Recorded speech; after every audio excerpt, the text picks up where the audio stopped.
I never thought my sister's wedding day would be remembered not for her vows, but for the sting of her hand across my face.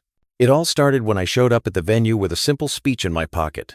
Nothing grand, nothing offensive, just a heartfelt memory from our childhood that I thought would lighten the moment. The hall was decorated with gold drapes, crystal chandeliers, and 300 pairs of eyes waiting for a fairy tale. When it was my turn to speak, I stood, smiled, and said a few words about how my sister Claire had always been the bossy one growing up. People laughed, the kind of warm laughter that comes from shared truth. I added a line about how her husband Daniel would now inherit the challenge of handling that stubborn streak. It was meant as a joke, playful and loving, but Claire didn't take it that way. Her face froze, her eyes narrowed, and before I could process it, she walked straight up to me in her wedding gown, lifted her hand, and slapped me across the face. The sound echoed louder than the music. Gasps filled the room, forks dropped against plates, and I just stood there, stunned. She shouted that I was ruining her perfect day. Tears welled up in her eyes, mascara streaking down her cheeks, while everyone watched in horrified silence. Daniel tried to calm her, but she was hysterical. I wasn't sure if I should fight back, defend myself, or just walk out. My mother rushed forward, whispering frantically to me, "Just sit down, don't make it worse." But my cheek was burning, and so was my pride. So I took the microphone again. My hands shook, but my voice didn't. I said, "Claire, you can slap me in front of 300 guests, but it doesn't erase the truth. You've always been dramatic, and maybe today you proved me right. Still, you're my sister, and despite this, I hope your marriage is stronger than this moment." Some people clapped. Others sat in stunned silence. Claire stormed off to the bridal suite, leaving Daniel to apologize to me and the guests. The reception limped on, awkward and tense, but the damage was done. Now, weeks later, I still get texts from relatives saying I embarrassed her, but others say she embarrassed herself, proving that her pride mattered more than family. And deep down, I can't shake the memory of 300 faces staring at me, watching my sister slap me like I was the villain in her story. After that night, the fallout spread like wildfire. Family group chats exploded. Half the relatives defended Claire, saying brides are under pressure and I should have known better than to make a joke. The other half couldn't believe what she did. Screenshots of the moment were circulating online because one of the guests had posted a video. Imagine opening your phone and seeing yourself getting slapped in a wedding dress drama reel. That was me. Claire blocked me on every platform. Daniel, surprisingly, reached out. He apologized again and admitted he thought her reaction was over the top, but said he had to keep the peace since it was their honeymoon phase. I couldn't even be mad at him. He looked more trapped than married. The worst part? My parents took her side. My mom said, "You've always pushed her buttons," as if I'd orchestrated the whole thing. My dad kept quiet, but I could tell he was ashamed not of me, but of her. He'd called later and said, "She made a fool of herself, but don't fan the flames." Meanwhile, I couldn't escape it. Friends, co-workers, even neighbors brought it up. Everyone had seen the video. Some laughed, others pitied me, but no one looked at me the same. I had become the sibling slapped at a wedding, but instead of hiding, I decided to own it.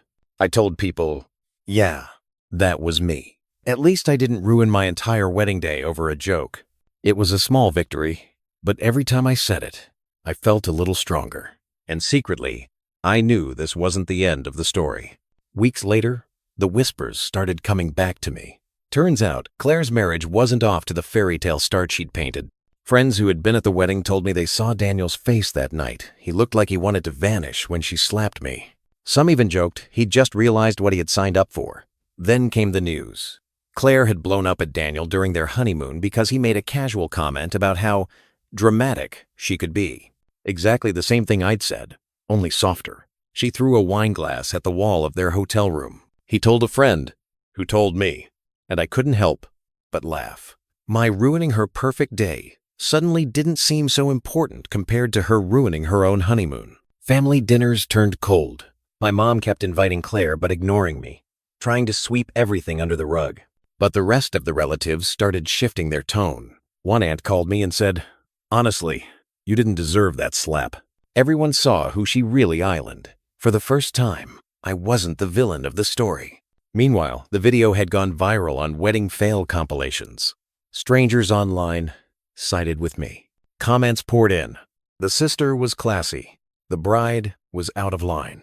If she treats family like that, imagine her poor husband. Every view, every comment was a strange kind of justice. I never responded publicly, but I'll admit, I smiled every time someone called me the sane one. Claire wanted me humiliated, but she ended up being the punchline herself. I finally decided enough was enough. Claire could ignore me online, block me everywhere, and pretend I didn't exist, but sooner or later, we were going to have to face each other in person. That moment came quicker than I expected. It was at our cousin's birthday party. I walked in and there she was, holding Daniel's arm like a trophy, still trying to act like nothing had happened. The room went quiet the second we locked eyes. She smirked, as if daring me to say something. So I did. I walked right up to her, loud enough for the room to hear, and said, "Claire, I've kept quiet long enough. You slapped me in front of 300 people because I joked about something everyone knows is true. And yet, weeks later, your marriage is already proving it. Maybe you should stop blaming me and look in the mirror." Her jaw dropped. Daniel shifted uncomfortably, clearly wishing he could disappear. Our aunt tried to step in, but I held my ground. "You humiliated me once, but you don't get to keep playing the victim when everyone saw exactly who you are." The silence was crushing. Then, to my surprise, a few relatives actually nodded. One uncle muttered. Claire's face went red, and she stormed out with Daniel trailing behind her, looking embarrassed more than anything. For the first time since the wedding, I felt like the weight had lifted. I hadn't planned it, but it needed to be said. She couldn't slap me into silence forever. After that confrontation, things began to unravel quickly for Claire. Word spread through the family that she couldn't handle anyone standing up to her. Some defended her, saying she was just emotional, but most had seen enough. My aunt told me later that even at the party, people whispered that Daniel looked exhausted, like a man already questioning his choices. A week later, I got a call from my cousin who said Claire had another meltdown, this time at a dinner with Daniel's parents. Apparently, she snapped when his mom suggested Claire learn to compromise. She screamed at the table, then stormed out, leaving Daniel to apologize to his own family. The parents were horrified, and Daniel was humiliated. Meanwhile, my phone was still buzzing with messages from distant relatives, some of whom I barely spoke to before. They sent me screenshots of wedding videos circulating online, laughing about how Claire had gone viral for all the wrong reasons. Strangers were calling her Bridezilla, and every time, people pointed out that I had stayed calm while she lost control. Even my dad, usually the quiet one, finally broke his silence. He called me one night and said, "You handled yourself better than I ever expected. She's digging her own hole. Just sit back and let her." His voice carried something I hadn't heard in weeks, pride. As for me, I stopped feeling ashamed. Instead, I started to realize Claire's slap wasn't the end of my reputation. It was the beginning of hers. It didn't take long before Daniel finally reached his breaking point. One night, out of nowhere, he called me. I almost didn't answer, thinking it was a mistake, but his voice was low, tired, and heavy. "I owe you an apology," he said. "At the wedding, I should have stepped in. I should have stopped her, but I didn't want to ruin the day even more. Now I see. That day wasn't on you. It was on her." I was stunned. He went on to tell me about the fights, how every little thing set her off, how she accused him of taking my side if he so much as mentioned me, how she even threw his phone once because he liked a comment under the viral video that said I handled myself with grace. "She's not who I thought she was," he admitted. "The wedding was a glimpse of what my life is turning into. And you were just the first to feel it in public." For a moment, I didn't know what to say. I wasn't there to break up a marriage, but hearing Daniel confess what everyone else suspected felt like vindication.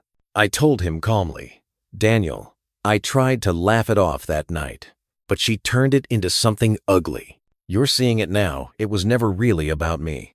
It's about control." He sighed deeply and said, "I don't know how long I can keep doing this."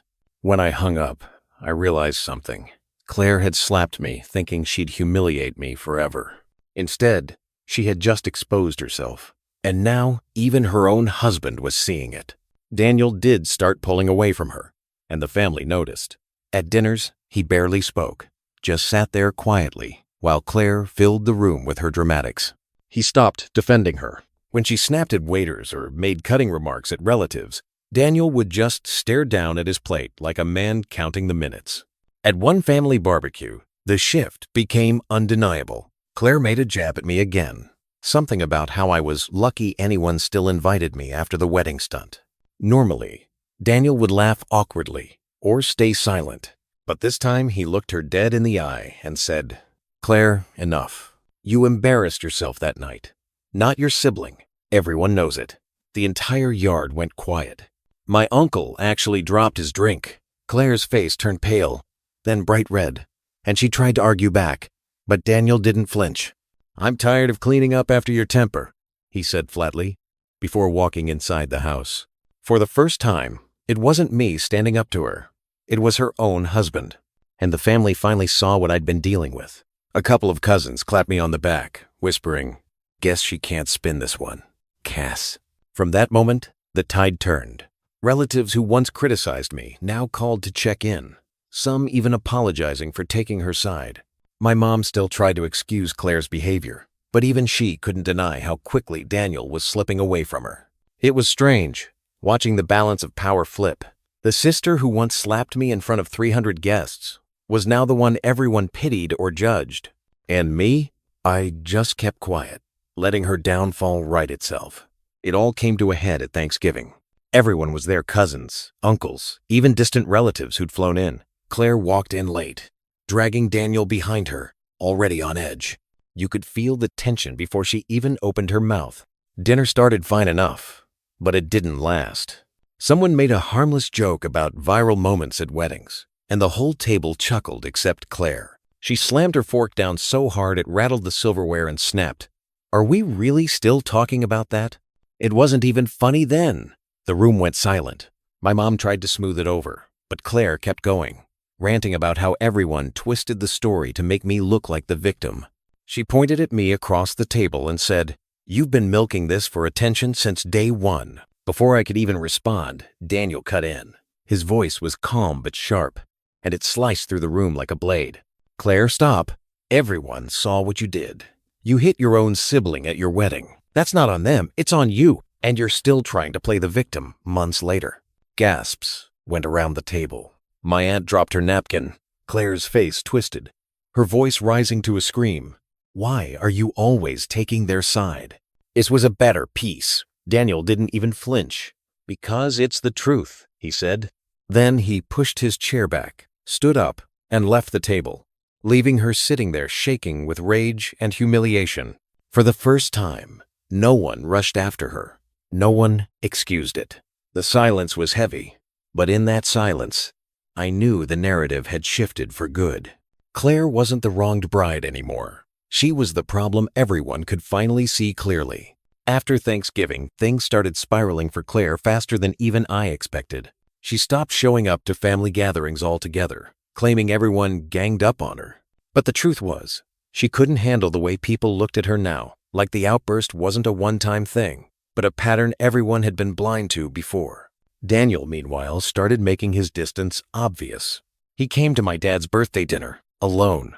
When people asked where Claire was, he just said she wasn't in the mood, and left it at that. But the way he said it, we all knew what it meant. He was tired. Word trickled back to me from mutual friends. Claire had gone full paranoia mode. She was accusing Daniel of plotting against her with me, saying I was poisoning him. She even confronted him when he liked one of my photos online. From what I heard, she screamed so loudly the neighbors heard. And then the text came. Late at night, my phone buzzed with Daniel's name. It was short, but it hit like a hammer. "I think I'm done. She's out of control. I should have listened to you from the start." I stared at the screen, realizing the slap that once humiliated me had led to this moment. Claire thought she was silencing me, but all she had done was show Daniel and the entire family who she really was. Daniel finally made his decision. A week after that late-night text, he showed up at my apartment. He looked worn out, like he hadn't slept in days. He sat on my couch, rubbed his hands over his face, and said, "I can't do it anymore. I'm filing for separation." I was stunned. Part of me expected him to keep dragging it out, but the way he spoke left no room for doubt. She's not the person I thought I married, he said. I tried to ignore it, to excuse it. But that slap at the wedding, it was the first warning sign. I just didn't want to see it. He told me about the fights, how she accused him of betrayal every time he didn't defend her, how she went through his phone, how she screamed whenever he so much as mentioned my name. It's like she needs an enemy to keep herself alive, he said quietly. I didn't gloat. I didn't say I told you so. I just listened. Deep down, though, I felt a strange mix of relief and sadness. Relief that someone else finally saw what I had endured. Sadness that my own sister had destroyed everything with her pride. When Daniel left that night, he shook my hand and said, "Whatever happens, thank you for telling the truth, even when it cost you." And in that moment, I realized the slap that was supposed to silence me had ended up setting everything in motion. Claire's reaction was explosive. The moment Daniel told her he wanted a separation, she called me in a frenzy. Her voice shook with rage. Each word spat like venom. "This is your fault," she screamed. "You've been poisoning him against me since the wedding. You're jealous I had a perfect day, and you ruined it. And now you're ruining my marriage." I didn't even raise my voice. I just said, "Claire, you slapped me in front of 300 people. You humiliated yourself." I didn't have to poison anyone. Daniel saw the truth all on his own. Very was very prudade, the flight of the proof. She went silent for a second, then started sobbing. But it wasn't the kind of crying that begged for comfort. It was loud, angry, frustrated crying. "Everyone's turning against me. You're not my sibling anymore. Do you hear me? You're dead to me," she shouted before hanging up. Hours later, the family chat lit up. Claire had already blasted the news, saying Daniel was leaving her because of lies and betrayal. But instead of backing her, most relatives stayed quiet. A few even messaged me privately, saying, "Don't let her pin this on you. She did this to herself." For the first time, it was clear. The family wasn't buying her story anymore. The isolation she tried to throw on me had circled back to her. She was the one standing alone. Claire went into full damage control mode. Within days, she started reaching out to relatives individually, spinning wild stories to protect her image. To one aunt, she claimed Daniel had been cheating emotionally and that I encouraged it. To another cousin, she said I'd always been jealous and orchestrated everything from the wedding to the separation. But the cracks in her lies showed immediately. Relatives compared notes, and her stories didn't line up. People who once defended her started sending me screenshots of her desperate messages, asking, "Why is she saying all this?" None of it makes sense. Meanwhile, Daniel wasn't hiding anymore. He started telling his side of the story openly. How Claire's temper spiraled out of control. How she lashed out at everyone around her. How the slap at the wedding wasn't just a moment of stress, but a pattern. He didn't badmouth her viciously, he just laid out the facts. And the facts were damning. At the next family dinner, the shift was undeniable. Claire walked in, trying to act composed, but the tension was thick. No one rushed to greet her. Conversations dipped when she passed by. And when she tried to speak, people avoided eye contact. It was as though the family had finally decided they weren't going to keep enabling her. The spotlight that once humiliated me was now burning her instead, and she couldn't escape it. It didn't take long for Claire to completely unravel. Her final meltdown came during another family gathering our grandmother's birthday. She arrived late, her eyes red like she'd been crying, and tried to make a grand entrance, but no one reacted. People just kept eating, talking, laughing without her. She couldn't stand it. She raised her voice over everyone, accusing the family of turning against her and believing lies. She pointed at me across the room and shouted, "You destroyed everything. You made me look like a monster." This time, no one stayed silent. My aunt fired back. "No one had to make you look like anything. Claire, you did that yourself." Another cousin muttered, "Slapping your own sibling at your wedding? That wasn't their fault." Even my dad, who usually avoided conflict, finally said, "We're done excusing you. You brought this on yourself." Claire's face crumbled. She screamed, threw her glass down, and stormed out, slamming the door so hard the windows shook. For the first time, no one followed her. No one comforted her. She was truly alone. I sat quietly, almost stunned. I hadn't planned this. I didn't have to fight for it. She had done all the work herself. unraveling her own reputation thread by thread until nothing was left. In that moment, I realized the slap that once humiliated me had become the very thing that revealed her true character to everyone else. After that night, I felt something I hadn't in months' peace. For so long, I carried the sting of that slap, replaying it in my mind, hearing the gasps of 300 guests, seeing the way people looked at me. But now, the weight was gone. The shame wasn't mine anymore, it had shifted to her. Relatives who once doubted me now pulled me aside to say, "We should have trusted you," or "You handled yourself better than any of us could have." Even my mom, who had defended Claire at every turn, finally broke down and admitted, "I just didn't want to believe my daughter could be that cruel." I was wrong. Hearing that from her almost made me cry. I didn't celebrate, didn't gloat, didn't rub it in. I just let the quiet speak for itself. The tables had turned, but I didn't need revenge anymore. Claire had burned every bridge on her own. For the first time, I could sit at a family gathering without bracing for a jab, a whisper, or a side-eye. People laughed with me again. They saw me not as the sibling who was slapped at a wedding, but as the one who endured it with dignity. And in the silence Claire left behind, I finally felt vindicated. Not long after that, the final piece of the story fell into place. Daniel filed for divorce. Word spread quickly. Claire had been served the papers, and instead of a fight, she crumbled. There were no dramatic scenes, no desperate pleas, just silence. The family wasn't surprised. By then, everyone had seen the truth. The woman who once slapped me in front of 300 guests to protect her pride had destroyed her own marriage, her reputation, and every ounce of sympathy people once gave her. Daniel reached out one last time. He thanked me again for staying calm that night, for not stooping to her level. "You saved me months of confusion," he said. That slap was the first sign I ignored. I won't ignore them anymore. And as for me, I no longer carried the shame of that moment. What was once the most humiliating day of my life had turned into the turning point that revealed who my sister truly was. In the end, Claire lost everything she tried to protect with that slap, and I walked away with my dignity intact while she was left standing alone in the wreckage of her own making.